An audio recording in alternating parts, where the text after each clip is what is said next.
Witch King versus Kael'thas. It seems my work is not finished. All will serve me in death.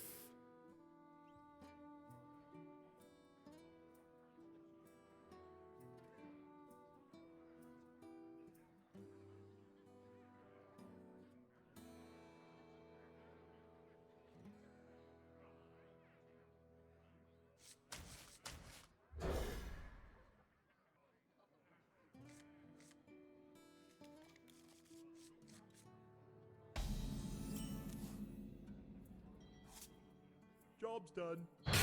想要健康好体态，靠桂格喝的燕麦，不易形成体脂肪。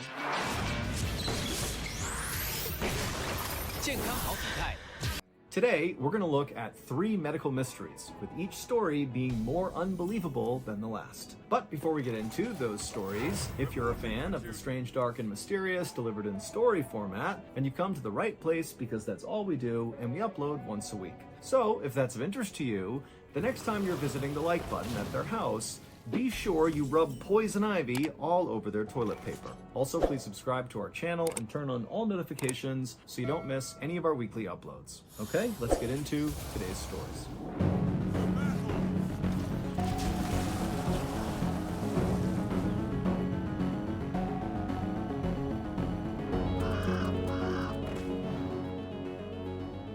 On June 14th, 2011, 42-year-old Ellie Lobel stepped unsteadily outside of her house in Wildomar, California, and immediately she had to lean on her round-the-clock caretaker for support. This mother of 3 had just moved to this rural part of California so she could die in peace. For the last 15 years, Ellie had been battling Lyme disease, which is a chronic and debilitating condition spread by ticks. But now, after those 15 years of fighting, Ellie just had no more energy. She could barely stand up on her own, her mind was kind of always in this weird fog, and she just felt totally hopeless. And so Ellie had recently hired an end-of-life coordinator to help her plan for her death, and also to make sure nobody attempted to revive or resuscitate Ellie if she fell unconscious. Ellie really thought she was going to die any moment and just wanted it to happen in peace in California in her bed.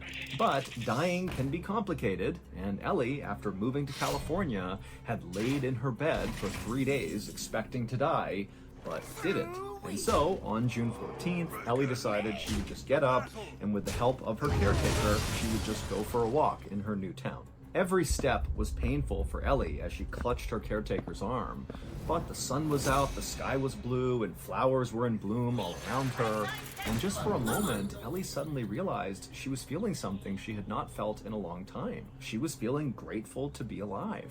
But that feeling was very short-lived because as she stood on this sunny sidewalk in California, she suddenly felt something small and sharp smack into her forehead. And Ellie, she kind of looked up and realized it was a bee. Now, she was determined not to let an insect ruin this rare instance of happiness in her life. Ellie just kind of reached up and tried to swat it away. But when she looked up again, she noticed the bee was still there, and worse, there was now an entire cloud, a swarm of bees over her head that were descending down on her. And as this happened, Ellie's caretaker, who saw the swarm, screamed, let go of Ellie, and ran away from her. And so poor old Ellie, who couldn't even stand up on her own, was forced to fall to the ground and kind of cover her head with her hands to try to protect herself. But within seconds, these bees had descended on her and were stinging her head, her ears, her face. I mean, she was getting destroyed. And these were not normal bees. These were African killer bees that were known for stinging their victim dozens of times. And Ellie was fiercely allergic to bee stings. And so instead of dying a peaceful death in her bed, Ellie was now going to die a viciously painful, awful public death out on the sidewalk all by herself. Ellie's life had started out with so much promise. By the time she was just 18 years old, she had already earned her PhD in physics. And then by 1996, when she was 27 years old, Ellie and her husband had 3 beautiful children, and they had moved into their dream home in New York's Westchester County. Her life really seemed perfect. But that same year they moved into their dream home, Ellie suddenly noticed there was this rash at the top of her thigh, and it kind of looked like a red bullseye, and Ellie had chalked it up to, some sort of weird spider bite and not thought much of it, not realizing that that bullseye marking is actually the calling card for ticks who carry Lyme disease. That's what they leave behind after they bite. But Ellie didn't know that, and so not long after seeing this rash, Ellie began having night sweats and night shakes. She had these flu-like symptoms that didn't go away for months, and it left her totally exhausted and discouraged. Doctors told her that she could have arthritis, or fibromyalgia, or MS, or heart failure, or some other horrible condition, but it was ultimately a park ranger that Ellie just happened to meet one day who recognized that that rash she described at the top of her leg was very likely because she had been bit by a tick that had Lyme disease, and now all of these symptoms, that seemed like Lyme disease too. And then when Ellie went into the doctor and said, "I think I have Lyme disease," they said, "Yep, you do, but now the disease has progressed so far, it's basically too late for you." And so for years, Ellie wasn't able to work or really even be a mother because of this disease. And then eventually her marriage fell apart and ended in bitter divorce. And so this disease really had just kind of wrecked Ellie's life. And so at the 15-year mark of having this disease, she decided, you know what, enough is enough. I'm going to California and I'm going to die on my own terms. But Ellie had envisioned a peaceful death in her bed, not an agonizing death caused by a barrage of African killer bee stings out on a sidewalk in some random town in California. The attack on Ellie lasted maybe about a minute, but it was the longest minute of Ellie's life. The pain was just unimaginable. And then after all the bees had left, Ellie's caretaker actually came running back over to her, scooped her up, and began running with her back to the car. And as Ellie was getting carried, Ellie realized her caretaker was probably going to take her to the hospital, and she didn't want that. Even though she had had that kind of nice moment before the bee stings when she was looking around at this beautiful town and the sun was out and the flowers were out, that wasn't enough to inspire her to want to live. She still, deep down, did just want to die. And so she figured, with these bee stings, I'm gonna have an allergic reaction any minute now, and that's gonna take me out, and I just want it to happen so I can be done. And so Ellie made her caretaker drive her back to the house and put her in bed, and then Ellie laid there waiting to die. But 3 days later, and Ellie had not died yet. In fact, she actually felt the best she had felt in years. There had been no discernible allergic reaction to all of these bee stings all over her head, and all the chronic pain and discomfort that she normally felt all the time from Lyme disease was gone.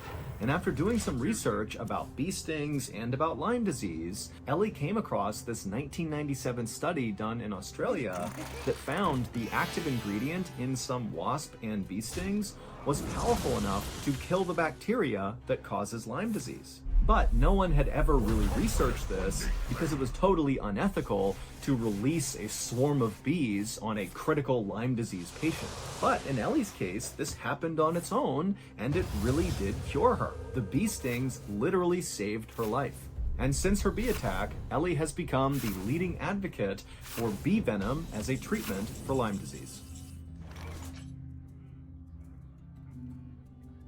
I am so excited to announce that we here at Ballin Studios have a brand new show that is live right now for free on all podcast platforms. It's called Mr. Ballin's Medical Mysteries, and as you might have guessed, it's about medical mysteries. Take, for example, the very first episode of the show called Ashes to Ashes. It's about this adult son who goes to check on his father who lives in the woods by himself, and when he gets to his dad's house, he goes inside and the power's off, and there's this weird gooey substance on everything, the furniture, the walls, food everywhere, and the son, he calls out for his dad. He can't see his dad doesn't call back, and so the son leaves and gets help, and when help arrives, they search his father's house, and they find something in the very back of the house that is far more bizarre and shocking than the gooey substance on the walls. Their discovery would quickly become one of the most talked about medical mysteries of all time. Again, this story is called Ashes to Ashes. It's episode number 1 on Mr. Ballin's Medical Mysteries, which is a podcast that is new and free and available everywhere. New episodes of Mr. Ballin's Medical Mysteries will come out every Tuesday. But if you have no patience and you just want to listen to a whole bunch of episodes right now, you can listen to 8 episodes of Mr. Ballen's Medical Mysteries on Amazon Music. Again, the show is called Mr. Ballen's Medical Mysteries, and it's available right now everywhere for free. 超值必胜客 ，so hot！ 不是吧，这么美味？不是吧，才199！大披萨199，必胜客199，超值美味就在必胜客。